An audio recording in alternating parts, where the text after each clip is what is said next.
Musa was a boy who had never known kindness. His mind was different, his thoughts often drifting, and because of that, his family rejected him. His father, an angry and cruel man, saw Musa as a curse, a shame on the family. The boy's days were spent outside, chained to an old tree in the backyard, far from the warmth of home. Each morning, the father would drag him out and lock the chain around his ankle, leaving him alone to the elements. Musa's cries fell on deaf ears, his mother too fearful to speak, his siblings too indifferent to care. Under the sun and rain, Musa sat quietly, his eyes searching the sky, wondering if there was something more, somewhere better than this life. No one came to comfort him, no one even looked his way.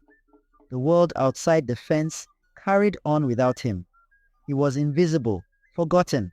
But one evening, as the sun dipped below the horizon, a small dog wandered into the yard. It was thin and scrappy, with a coat matted and dirtied from the streets. The dog sniffed cautiously, slowly approaching the lonely boy. Musa watched with wide, curious eyes as the dog, seeing no threat, curled up next to him. For the first time, Musa felt warmth that wasn't from the sun, a warmth that came from this little creature's presence. The dog, whom Musa named Rafiki, became his only friend.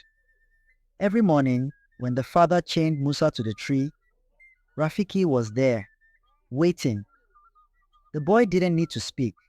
The dog understood him in ways no one else ever had. They shared the long, quiet days, Musa with his thoughts and Rafiki by his side.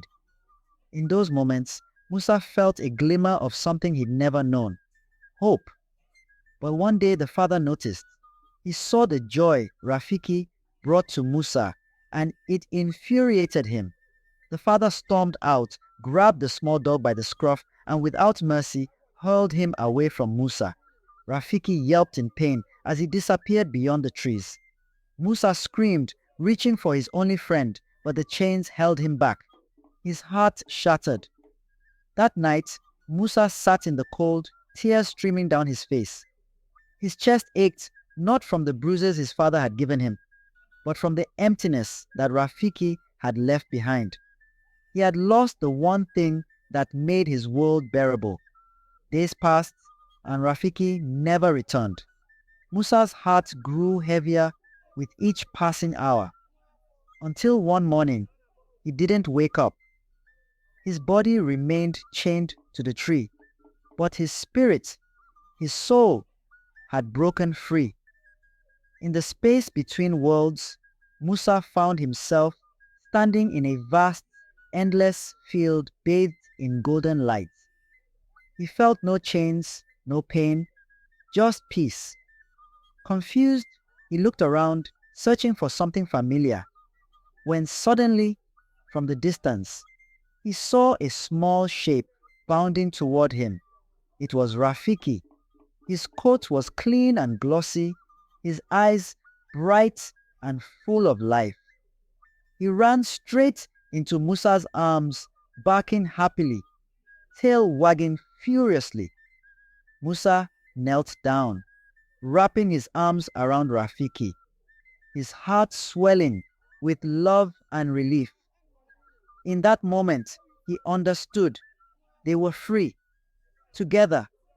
In this new place, there was no father, no chains, no cruelty. Musa and Rafiki ran through the fields, laughing, playing, finally able to live the way they were always meant to. The pain of their past lives faded like shadows in the sunlight. They were no longer bound by the harshness of the world they left behind. Now, in the afterlife, Musa and Rafiki were reunited, their bond unbroken by death. Here, there was only love, only joy. And as they ran together toward the horizon, the boy knew that they were finally home, where nothing and no one could hurt them again. Don't forget to like, share, and subscribe for more enticing African folktales.